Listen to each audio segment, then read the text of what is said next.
হুসাইন একবার বিশ্বনবীরে প্রশ্ন করলেন, নানা মানিল আমজাদ ইলাল্লাহ, বলেন তো নানা আল্লাহর কাছে কে বেশি দামি, আপনি নাকি আমি? বিশ্বনবী বললেন, হুসাইন আনাল আমজাদ, আমি বেশি দামি। হুসাইন বলল, নানা জি আমি মানি না নানা। কেমন করে আপনি আমার চাইতে বেশি দামি হন? আপনার চাইতে আমি বেশি দামি। বিশ্বনবী বললেন, কাইফা যালিক, কেমন করে এটা? হুসাইন বলল, নানা জি তাহলে বলেন তো আপনার আব্বার নাম কি?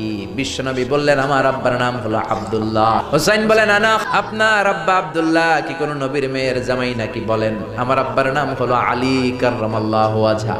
আমার আব্বা হলো শেরে খোদা, দুনিয়ার সব কাফির মুশরিকদের জন্য আল্লাহ আমার আব্বারে বাগ বানিয়ে পাঠিয়েছে। বিশ্বনবী বললেন, তাই তো? আবার হুসাইন প্রশ্ন করলেন, নানা বলেন তো আপনার আম্মার নাম কি?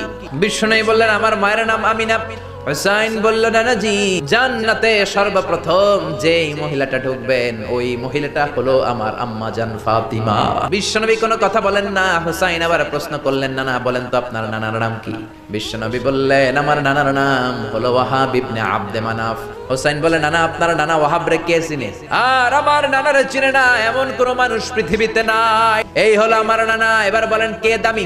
বিশ্বনবী আর ধৈর্য ধারণ করতে পারেন না, ধা ধা করে চোখের পানিগুলো ছেড়ে হুসাইনকে বুকের মধ্যে জড়িয়ে ধরেন আর বলেন, হুসাইন তুমি ঠিকই বলেছো, আসলে আমি নবীর চাইতে তোমার দাম আল্লাহর কাছে কোটি কোটি গুণ বেশি। কোন সুবহানাল্লাহ।